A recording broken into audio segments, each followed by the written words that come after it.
നമസ്കാരം.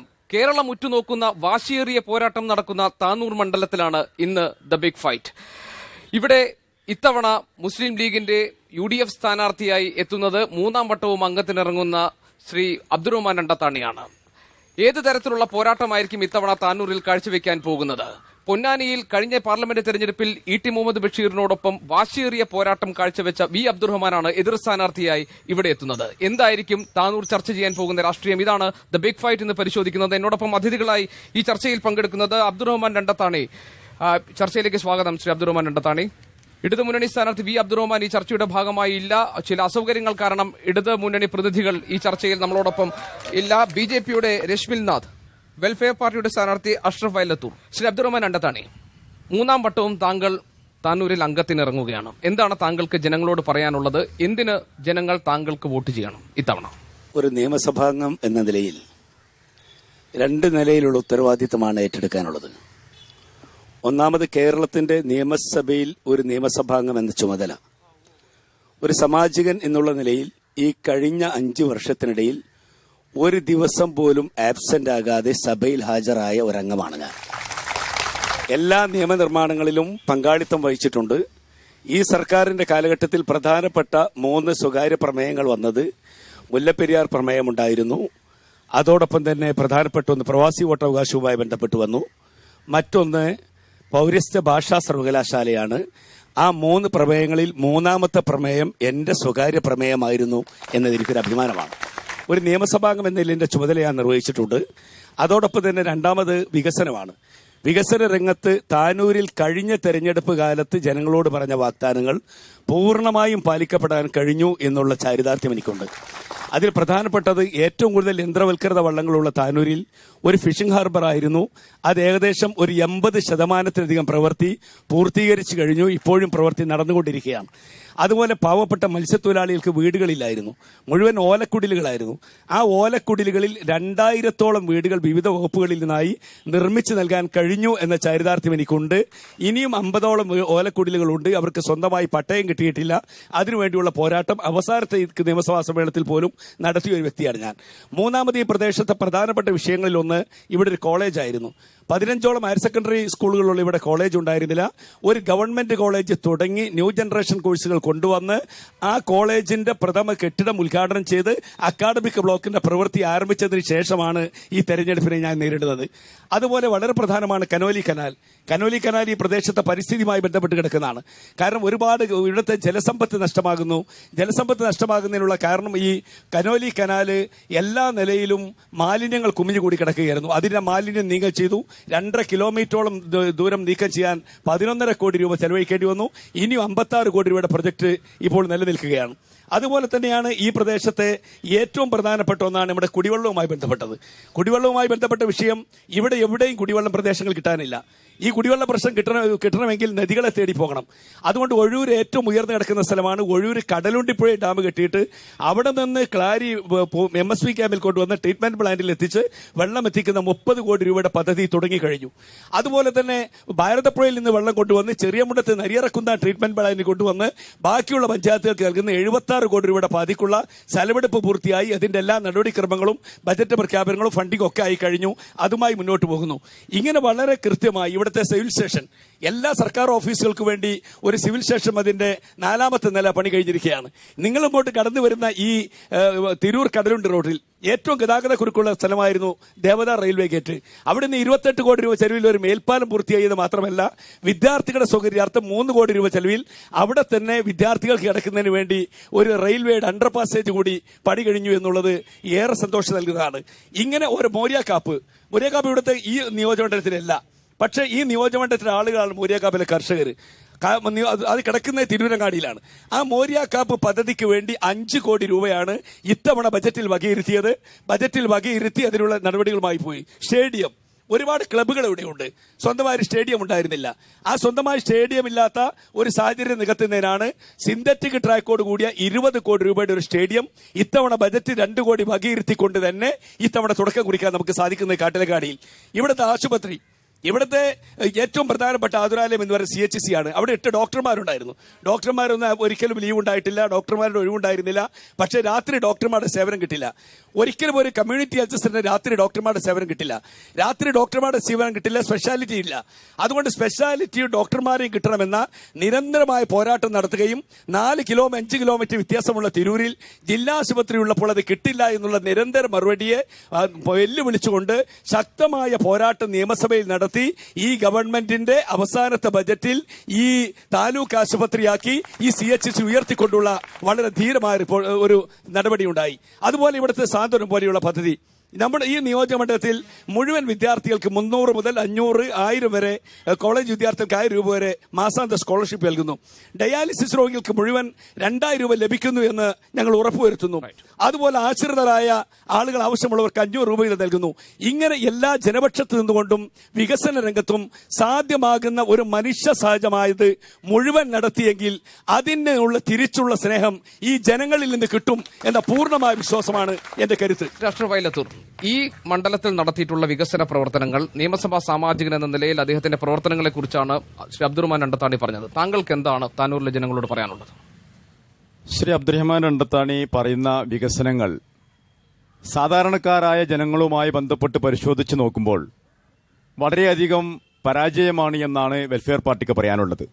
ഒരുപക്ഷെ വലിയ ബിഗ് പ്രൊജക്ടുകളെ പറ്റി അദ്ദേഹത്തിന് വാദോരാതെ സംസാരിക്കാൻ കഴിയുമായിരിക്കാം. പക്ഷെ നിങ്ങൾ തീരദേശത്തിലൂടെ നടന്നു നോക്കൂ. ഒരു 25 വർഷങ്ങൾക്ക് മുമ്പ് നടന്നു നോക്കുന്ന അവസ്ഥയിൽ നിന്നും ഒട്ടും വ്യത്യസ്തമല്ല ഇന്നും നമ്മുടെ തീരദേശത്തിലൂടെ നടന്നു നോക്കിയാൽ മനസ്സിലാക്കാൻ കഴിയും. കമ്മ്യൂണിറ്റി ഹെൽത്ത് സെന്ററുമായി ബന്ധപ്പെട്ട് ബഹുമാന്യനായ MLA പറഞ്ഞ കാര്യങ്ങൾ നമ്മുടെ ശ്രദ്ധയിൽപ്പെട്ടു. ഇന്നും നമ്മുടെ സ്വകാര്യ ആശുപത്രികളെ ആശ്രയിക്കേണ്ട അവസ്ഥയിലാണ് മലപ്പുറം ജില്ലയുടെ പടിഞ്ഞാറൻ ഭാഗങ്ങളിലെ സാധാരണക്കാരായ രോഗികൾ. കോട്ടക്കലിലെയും പെരിന്തൽമണ്ണയിലെയും സ്വകാര്യ ആശുപത്രികൾക്ക് അപ്പുറത്തേക്ക് സർക്കാർ വിലാസം ആശുപത്രികൾ അമ്പേ പരാജയമാണ് എന്ന് തുറന്ന് സമ്മതിക്കുകയല്ലാതെ ഇവർക്ക് നിവൃത്തിയില്ല എന്നാണ് ഞങ്ങൾക്ക് പറയാനുള്ളത്. ഇവിടെ ജില്ലാ ആശുപത്രിയുടെ കഥ പറഞ്ഞു. ജില്ലാ ആശുപത്രി 2 ആഴ്ചകൾക്ക് മുമ്പാണ് പ്രസവ വാർഡടക്കം അടച്ചുപൂട്ടിക്കൊണ്ട് അവിടെ വലിയ ബിൽഡിംഗുകൾ ഉയർന്നു നിൽക്കുന്നു എന്നല്ലാതെ അടിസ്ഥാനപരമായ സൗകര്യങ്ങളൊന്നുമില്ല. പുറത്തേക്കാണ് മരുന്നുകൾ എഴുതി കൊടുക്കുന്നത്. അതേപോലെ തന്നെ വികസനവുമായി ബന്ധപ്പെട്ട വിഷയങ്ങളിൽ കാളവണ്ടി പോകുന്ന കാലത്തെ റോഡിന്റെ വീതിയുള്ള റോഡുകളുടെ ഇരുവശവും റിഫ്ലക്ടർ ലൈറ്റുകൾ വെച്ചതുകൊണ്ട് വികസനമാകില്ല എന്നാണ് വെൽഫെയർ പാർട്ടിക്ക് പറയാനുള്ളത്. നിങ്ങൾ പാലങ്ങൾ കൊണ്ടുവന്നിട്ടുണ്ടാകാം, നിങ്ങൾ റോഡുകൾ റിഫ്ലക്ടർ ലൈറ്റ് വെച്ചിട്ടുണ്ടാകാം, ഭരണത്തിന്റെ അവസാന ദിവസങ്ങളിൽ ടൗണുകളിൽ ഹൈമാസ്റ്റ് ലൈറ്റുകൾ വെച്ചിട്ടുണ്ടാകാം. പക്ഷേ ഇവിടെ നിൽക്കുന്ന ആയിരക്കണക്കിന് ഭൂരഹിതരുടെയും ആയിരക്കണക്കിന് ഭവനരഹിതരുടെയും ഈ തീരദേശത്തിൽ ഇപ്പോഴും 100 കണക്കിന് കക്കൂസ് പോലും ഇല്ലാത്ത ഭവനങ്ങളുള്ള ആളുകളുടെയും കഥകൾ എന്താണ് നിങ്ങൾ പറയാത്തത്? ഇങ്ങനെയുള്ള അടിസ്ഥാനപരമായ സാധാരണക്കാരന്റെ ഒരു വശത്തേക്ക് ആട്ടിയിറക്കപ്പെട്ട സാധാരണക്കാരായ വിഷയങ്ങളുടെ വിഷയത്തിൽ UDF സർക്കാർ അമ്പേ പരാജയമാണ്. അതേപോലെ തന്നെ വ്യത്യസ്തമായ സാഹചര്യങ്ങളിൽ LDF ഇവിടെ അധികാരത്തിൽ വന്നപ്പോഴും ഈ ജനങ്ങളുടെ കാര്യങ്ങളൊക്കെ തദൈവ എന്ന് മാത്രമാണ് വെൽഫെയർ പാർട്ടിക്ക് പറയാനുള്ളത്. BJP സ്ഥാനാർത്ഥി നിലയിൽ രശ്മിനാഥ്, എന്താണ് താനൂരിലെ ജനങ്ങളോട് പറയാനുള്ളത്? എന്തായിരിക്കും താനൂർ ചർച്ച ചെയ്യാൻ പോകുന്ന തെരഞ്ഞെടുപ്പ് വിഷയങ്ങൾ? വികസനം തന്നെയായിരിക്കും യഥാർത്ഥത്തിൽ ഇവിടെ ചർച്ച ചെയ്യാൻ പോകുന്ന വിഷയം. ഏറ്റവും അവസാനത്തെ നിരയിലെ അവസാനത്തെ ആളിൽ നിന്നാവണം വികസനം തുടങ്ങേണ്ടത് എന്നാണ് NDA വിശ്വസിക്കുന്നത്. ആ രീതിയിൽ ചിന്തിക്കുമ്പോൾ താനൂർ നിയോജക മണ്ഡലത്തിൽ യഥാർത്ഥത്തിൽ അത്തരത്തിലൊരു വികസനം നടന്നതായിട്ട് നമുക്ക് എവിടെയും പറയാൻ സാധിക്കുന്നില്ല. ഇന്നും കോരന് കഞ്ഞിയിൽ തന്നെ, കുമ്പിളിൽ തന്നെയാണ് കഞ്ഞി എന്ന് പറഞ്ഞ പോലെ പാവപ്പെട്ടവൻ ഇന്നും പാവപ്പെട്ടവനായിട്ട് തന്നെ ജീവിക്കുന്ന ഒരു സാഹചര്യമാണ് ഈ താനൂരിന്റെ ഉൾനാടുകളിലേക്ക് നമുക്ക് കടന്നു ചെല്ലുമ്പോൾ കാണാൻ സാധിക്കുന്നത്. അതോടൊപ്പം തന്നെ ബഹുമാനപ്പെട്ട അബ്ദുറഹ്മാൻ സാഹിബിയുടെ ചില കാര്യങ്ങളെക്കുറിച്ച് പറയുകയുണ്ടായി. കൃത്യമായ തെളിവുകൾ കയ്യിൽ വെച്ചുകൊണ്ടാണ് അതിനെ കൗണ്ടർ ചെയ്യാൻ ഞാൻ വന്നിട്ടുള്ളത്. താലൂക്ക് ഹോസ്പിറ്റലായിട്ട് ഉയർത്താൻ പോകുന്നു ഇവിടുത്തെ CHC എന്ന് പറഞ്ഞു. അത് യഥാർത്ഥമല്ല. വളരെ സമർത്ഥമായി ഇവിടുത്തെ ജനങ്ങളെ അദ്ദേഹം തെറ്റിദ്ധരിപ്പിക്കുകയാണ് ചെയ്തിട്ടുള്ളത്. 1999 ഗവൺമെന്റ് ഓർഡർ 454/99 H&FWD എന്ന ആ ഒരു ഓർഡർ പ്രകാരമാണ് 99 അതിനെ CHC ആയിട്ട് ഉയർത്തിക്കൊണ്ടുവന്നിട്ടുള്ളത്. എന്നാൽ 19/3/2016 ലഭിച്ച കത്ത് പ്രകാരം, ഗവൺമെന്റിൽ നിന്നും വിവരാവകാശം കൊടുത്ത് ലഭിച്ച കത്ത് പ്രകാരം ഈ CHCയെ താലൂക്ക് ഹോസ്പിറ്റലായിട്ട് ഉയർത്തുവാനുള്ള യാതൊരു നടപടിയോ അതേക്കുറിച്ചുള്ള ചിന്താഗതി പോലും ഈ സർക്കാരിന്റെ മുന്നിൽ വന്നിട്ടില്ല എന്നുള്ളതാണ് യാഥാർത്ഥ്യം. അതാണ് നമുക്ക് കിട്ടുന്ന മറുപടി. അപ്പൊ ഇത്തരത്തിൽ ഒരു വികസനമാണോ ഈ താനൂരിന് വേണ്ടത് എന്ന് ചിന്തിക്കേണ്ടതുണ്ട്. അതോടൊപ്പം തന്നെ അദ്ദേഹം പറഞ്ഞ മറ്റൊരു കാര്യം, താനൂർ ദേവദാർ മേൽപ്പാലം, അത് കഴിഞ്ഞ NDA ഗവൺമെന്റ് നിലവിൽ വന്ന സമയത്ത് O രാജഗോപാൽജി കേരളത്തിൽ നിന്നുള്ള ഒരു ഏക മന്ത്രിയായിരുന്ന അദ്ദേഹം നമുക്ക് തന്നിട്ടുള്ള, അദ്ദേഹം തുടങ്ങി വെച്ച ആ ഒരു പദ്ധതി, അന്ന് പാസാക്കിയ ഫണ്ടാണത്. അതിപ്പോഴാണ് പണി നടന്നിട്ടുള്ളത്. അതും അദ്ദേഹത്തിന്റെ അക്കൗണ്ടിൽ വളരെ സമർത്ഥമായി കൊണ്ടുവന്നു. അദ്ദേഹത്തെ ഞാൻ കുറ്റപ്പെടുത്തുന്നില്ല. പക്ഷേ യാഥാർത്ഥ്യം ഇതാണ്. അതോടൊപ്പം തന്നെ ഇവിടെ വന്നപ്പോൾ NDAക്ക് മനസ്സിലാക്കാൻ സാധിച്ചത് താനൂരിൽ യഥാർത്ഥത്തിൽ നേരിട്ടുള്ള മത്സരം നടക്കാൻ പോകുന്ന NDAയും UDFും തമ്മിലാണ്. ഒരു തർക്കവുമില്ല. കാരണം ഇവിടുത്തെ പട്ടിണിക്കാരന്റെയും പാവപ്പെട്ടവന്റെയും അധകൃതന്റെയും ഒക്കെ പാറ്റന്റ് ഒരുമിച്ച് ഏറ്റെടുത്തിട്ടുള്ള LDFന് ഈ ചർച്ചയിൽ നിന്ന് കാണാൻ സാധിക്കുന്നില്ല. ഇവിടെ എന്തോ സംഭവിക്കാൻ പോകുന്നു, ഇവിടെ വന്ന് ചർച്ചയ്ക്ക് പങ്കെടുത്താൽ എന്തൊക്കെയോ സംഭവിക്കുമെന്നുള്ളൊരു പേടിയാണത്രേ അവർക്കുള്ളത്. ഈ പേടിയുള്ള ഈ LDFനെയാണോ ഇവിടുത്തെ ജനങ്ങൾ ഇനി കൊണ്ടു നടക്കാൻ പോകുന്നത്? ഇത്തരത്തിലുള്ള നേതൃത്വത്തെ വിശ്വസിച്ചുകൊണ്ട് ഇവിടുത്തെ പാവപ്പെട്ട ജനവിഭാഗം എങ്ങനെ മുന്നോട്ട് പോകുമെന്ന് കൂടി ചിന്തിക്കാനുള്ള ഒരു സാഹചര്യമായിട്ട് ചർച്ച മാറിയിരിക്കും. വെൽഫെയർ പാർട്ടിയുടെ ആള് പറഞ്ഞു, ആരോടാ ചോദ്യം? വെൽഫെയർ പാർട്ടിയുടെ ആള് പറഞ്ഞു ഇവിടെ ഇടുങ്ങാ കുടുങ്ങി റോഡുകളിലൊക്കെ റിഫ്ലക്ടർ വെച്ചുവെന്ന്. ഡോക്ടർ MK മുനീർ സാഹിബ് കേരളത്തിന്റെ പൊതുമരാമത്ത് വകുപ്പ് മന്ത്രിയായിരിക്കുമ്പോൾ ഒരു വലിയ പ്രൊജക്ട് കേരളത്തിൽ കൊണ്ടുവന്നു, എക്സ്പ്രസ് ഹൈവേ എന്ന് പറയുന്നത്. ആ എക്സ്പ്രസ് ഹൈവേ തുരങ്കം വെക്കാൻ വേണ്ടി കേരളത്തിന്റെ അങ്ങോളം ഇങ്ങോളം ഓടി നടന്നത് ഈ വെൽഫെയർ പാർട്ടി ആയിരുന്നില്ലേ? അതിനെക്കുറിച്ച് താങ്കൾ എങ്ങനെ പ്രതികരിക്കുന്നു? ആ പ്രൊജക്ടിന്റെ സമയത്ത് വെൽഫെയർ പാർട്ടി രൂപീകരിച്ചിട്ടില്ല. അതിന് ഞാൻ മറുപടി പറയേണ്ടതില്ല. ബഹുമാനപ്പെട്ട MLAയോടാണ് ചോദ്യം. വളരെ പിന്നോക്കം നിൽക്കുന്ന ഒരു തീരപ്രദേശത്തിന് ഈ കഴിഞ്ഞ 5 വർഷത്തിനിടയിൽ ഏത് തരത്തിലുള്ള വികസന പ്രവർത്തനങ്ങൾ നടത്തിയാണ് മുന്നോട്ട് കൊണ്ടുപോകാൻ ബഹുമാനപ്പെട്ട MLA ശ്രമിച്ചത് എന്നറിയാൻ താല്പര്യമുണ്ട്. അല്ല, ഞാൻ ആ കാര്യങ്ങളാണ് വിശദീകരിച്ചത്. ഇവിടെ പറഞ്ഞു താഴെ തട്ടിലുള്ള ജനങ്ങൾ, മത്സ്യത്തൊഴിലാളികൾ തന്നെയാണ് ഏറ്റവും പ്രധാനമായി താനൂർ നിയോജകമണ്ഡലത്തിൽ താഴെ തട്ടിലുള്ള ജനങ്ങൾ. ആ മത്സ്യത്തൊഴിലാളികളുടെ ഭവന നിർമ്മാണം 2000-ഓളം വീടുകൾ നിർമ്മിച്ചു എന്നതൊരു യാഥാർത്ഥ്യമാണ്. അത് ആർക്കും മറച്ചു വെക്കാൻ കഴിയില്ല. പിന്നെ ഇവിടെ കക്കൂസിനെ കുറിച്ച് പറഞ്ഞു. കക്കൂസിന് സർക്കാരിന്റെ മാനദണ്ഡം അനുസരിച്ച് കക്കൂസിന് അപേക്ഷകരായിട്ട് ഇനി ആരും ഈ മണ്ഡലത്തിലില്ല.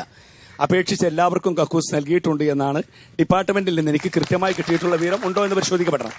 പിന്നെ മറ്റൊന്ന് പറഞ്ഞു, ഇവിടെ മത്സ്യത്തൊഴിലാളിയുടെ ഭൂമിയുമായി പട്ടയവുമായി ബന്ധപ്പെട്ടുകൊണ്ട് CRZ ആക്ട് നിലനിൽക്കുന്നിടത്ത് അതിനുള്ള ചില നിയമനിർമ്മാണങ്ങളിലുള്ള ചില സാങ്കേതികതയാണ് വൈകാൻ കാരണം. അത് മാറ്റുന്നതിനുള്ള വലിയ പരിശ്രമങ്ങൾ നടക്കുകയാണ്. പിന്നെ ഇവിടെ പറഞ്ഞത് അടിസ്ഥാന വർഗം എന്ന് പറയുന്നത് പട്ടികജാതി പട്ടികവർഗ്ഗക്കാർ, ഇപ്പൊ കൊണ്ടമ്പാട്ട് കോളനി, അക്കിത്തടം കോളനി, ഒട്ടുംപുറം കോളനി, ഈ കോളനികൾക്കൊക്കെ നവീകരണത്തിന് ഏകദേശം ഓരോ കോടി രൂപയാണ് നൽകിയത്.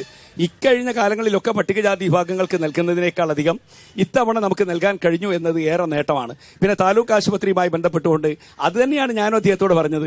5 കിലോമീറ്ററിനപ്പുറം ജില്ലാ ആശുപത്രി ഉള്ളപ്പോൾ ഒരു താലൂക്ക് ആശുപത്രിക്ക് ഇവിടെ പ്രസക്തിയില്ല എന്ന റിപ്പോർട്ട് നിലനിൽക്കുമ്പോഴും കഴിഞ്ഞ ബജറ്റ് സമ്മേളനത്തിൽ മുഖ്യമന്ത്രിയുടെ പ്രസംഗത്തിൽ അച്ചടിച്ച രേഖയിൽ താനൂര് താലൂക്ക് ആശുപത്രിയാക്കി ഉയർത്തുന്നു എന്ന് പ്രഖ്യാപനമുണ്ടാക്കാൻ കഴിഞ്ഞു എന്ന് തന്നെയാണ് ഒരു നേട്ടമായി ഞാൻ കാണുന്നത്. അത് ചെറിയ കാര്യമല്ല. ചോദ്യം എനിക്ക് സംസാരിക്കാനുള്ളത് നമ്മുടെ BJP സ്ഥാനാർത്ഥിയോടാണ്. നമ്മുടെ ഇന്ത്യ ഭരിച്ചുകൊണ്ടിരിക്കുന്നത് BJP സർക്കാരാണ്. BJP സർക്കാരിനെ പറ്റി നമുക്ക് എല്ലാവർക്കും അറിയാവുന്നതാണ്. പക്ഷെ ഇവിടുത്തെ ഒരു പൗരന് എന്ത് വിശ്വസിക്കണം, എന്ത് ഭക്ഷിക്കണം, എന്ത് ഒടുക്കണം എന്നുള്ള സ്വാതന്ത്ര്യം നമ്മുടെ BJP ഗവൺമെന്റ് നൽകുന്നില്ല. കാരണം നമുക്കറിയാം, ഇപ്പൊ അടുത്ത് ഹൈദരാബാദ് യൂണിവേഴ്സിറ്റിയിലുണ്ടായ രോഹിത് വെമുലയുടെ ആത്മഹത്യ, ദളിതനാണ് എന്നതിന്റെ പേരിൽ അദ്ദേഹത്തെ പീഡിപ്പിക്കുകയായിരുന്നു അവിടുത്തെ വൈസ് ചാൻസലർ. അതുപോലെ തന്നെ JNU യൂണിവേഴ്സിറ്റിയിലെ കനയ്യകുമാർ, അദ്ദേഹത്തിന്റെ സമരം അദ്ദേഹത്തിന് അകാരണമായി പീഡിപ്പിച്ചു. അതേപോലെ പോത്തിറച്ചി കഴിച്ചതിന്റെ പേരിൽ ഒരാൾ പബ്ലിക്കായി അടിച്ചു കൊന്നു, 2 പേര് ജാർഖണ്ഡിൽ കെട്ടിത്തൂക്കി. അതേപോലെ ഭാരത് മാതാ കി ജയ് വിളിക്കാത്തതിന്റെ പേരിൽ ഒരു MLAയെ സസ്പെൻഡ് ചെയ്തു. ഇങ്ങനെ നിരവധി ജനങ്ങളെ വർഗീയമായി ഭിന്നിപ്പിക്കുവാൻ വേണ്ടിയിട്ടുള്ള, നാടിനെ ഛിന്നഭിന്നമാക്കാൻ വേണ്ടിയുള്ള ഒരു ശ്രമത്തിൽ BJP സ്ഥാനാർത്ഥിക്ക് ഞങ്ങളോട് എന്താണ് പറയാനുള്ളത്? ഏത് മതേതരത്വമാണ് ഇവിടെ പറയാനുള്ളത്? ഏത് ജനാധിപത്യമാണ് ഇവിടെ പറയാനുള്ളത്? ഭാരതീയ ജനതാ പാർട്ടിയെ സംബന്ധിച്ചിടത്തോളം മതേതരത്വം പറയാനുള്ളതല്ല, ഞങ്ങളുടെ ജീവിതത്തിൽ ആചരിക്കാനുള്ളതാണ്. ബഹുമാനപ്പെട്ട അദ്ദേഹം ചോദിച്ച ചില ചോദ്യങ്ങൾ, പോത്തിറച്ചി കഴിച്ചതിന്റെ പേരിൽ തല്ലിക്കൊന്നു, അത് BJP ആയിട്ട് ബന്ധമുള്ളതല്ല. BJPയെ എതിർക്കുന്ന മുലായം സിംഗ് യാദവ് നേതൃത്വം കൊടുക്കുന്ന സമാജ്വാദി പാർട്ടി ഭരിക്കുന്ന UPയിലാണ് സംഭവിച്ചിട്ടുള്ളത്. അതിന് BJP അല്ല ഉത്തരവാദി. ഒരു പ്രദേശത്ത് പോലും എവിടെയും ഭാരതീയ ജനതാ പാർട്ടിയോ NDAയോ മതേതരത്വം തകർക്കുന്ന രീതിയിൽ ഒരു തരത്തിലുള്ള പ്രവർത്തനവുമായിട്ടോ മുന്നോട്ട് പോയിട്ടില്ല. ഭാരത് മാതാ കി ജയ്, അതിവിടുത്തെ കോൺഗ്രസ്, ദേശീയ പ്രസ്ഥാനമെന്ന് അവകാശപ്പെട്ടിരുന്ന കോൺഗ്രസ് ഈ രാജ്യത്തിന്റെ സ്വാതന്ത്ര്യ സമര ആ നേതൃത്വത്തിന്റെ മുന്നിലിരുന്ന സമയത്ത് അവർ വിളിപ്പിച്ചിരുന്ന മുദ്രാവാക്യമാണ് ഭാരത് മാതാ കി ജയ്. ഒരു മതത്തിന്റെ മുദ്രാവാക്യമല്ല. ഈ രാജ്യം വിജയിക്കട്ടെ എന്നാണ് പറയുന്നത്. അത് മുദ്രാവാക്യം വിളിക്കണമെന്നേ പറഞ്ഞിട്ടുള്ളൂ. അത് വിളിക്കാത്തതിന്റെ പേരിൽ ആരും ജയിലിൽ അടച്ചിട്ടില്ല. പിന്നെ പറഞ്ഞു കനയ്യകുമാറിന്റെ കാര്യം, വെമുലയുടെ കാര്യം. ഇവിടെ എവിടെയാണ് BJP ഇടപെട്ടിട്ടുള്ളത്? രോഹിത് വെമുല ആത്മഹത്യ ചെയ്തത് BJPയുടെ അല്ലെങ്കിൽ സംഘപരിവാറിന്റെയോ NDAയുടെയോ യാതൊരു തരത്തിലുള്ള ഒരു പ്രവർത്തനത്തിന്റെ ഫലമായിട്ടല്ല. അത് ആ കോളേജിൽ വെച്ച് നടന്നുള്ള ചില ഇഷ്യൂവിന്റെ പേരിലാണ്. അതിനകത്ത് BJP കയറി ഇടപെടാനോ സംസാരിക്കാനോ പോയിട്ടില്ല. കനയ്യ പറയുന്നു, ഈ രാജ്യത്ത് ഇവിടുത്തെ മുസ്ലിം സമുദായത്തെ മുഴുവൻ തീവ്രവാദത്തിന്റെ മുനയിലേക്ക് കൊണ്ടു നിർത്തുന്ന യാക്കൂബ് മേമനും അഫ്സൽ ഗുരും അടക്കമുള്ള ആളുകൾ, അതാണോ യഥാർത്ഥ ഇസ്ലാമിസം എന്നാണ് NDAക്ക് BJPക്ക് ചോദിക്കാനുള്ളത്. ഞങ്ങൾ മനസ്സിലാക്കിയിട്ടുള്ള ഇസ്ലാം എന്ന് പറയുന്നത് സഹനത്തിന്റെ, സ്നേഹത്തിന്റെ, സാഹോദര്യത്തിന്റെ, സഹിഷ്ണുതയുടെ ഒരു മതമാണ് ഇസ്ലാം. ആ ഇസ്ലാമിനെ ഇത്തരത്തിലുള്ള തീവ്രവാദികളെ, ഇസ്ലാം നാമധാരികളായിട്ടുള്ള, ഇസ്ലാം എന്ന് പറയാൻ പറ്റില്ല, ഇസ്ലാമിന്റെ പേര് പേറിക്കൊണ്ട് നടക്കുന്ന ചില വ്യക്തികൾ നടത്തുന്ന തീവ്രവാദ പ്രവർത്തനങ്ങൾക്ക് ചൂട്ടുപിടിക്കുന്ന തരത്തിലുള്ള പ്രവർത്തനമാണ് കനയ്യ അവിടെ ചെയ്തിട്ടുള്ളത്. അതിനെയാണ് ഞങ്ങൾ എതിർത്തിട്ടുള്ളത്. ഇത് ഈ സമൂഹത്തെ മുഴുവൻ തീവ്രവാദികളെന്ന് മുദ്ര കുത്താനുള്ള ഒരു ഗൂഢശ്രമത്തിന്റെ ഭാഗമാണ്. അതിനെ BJP അംഗീകരിക്കുന്നില്ല. പറയാനുള്ളതിനെ കുറിച്ച്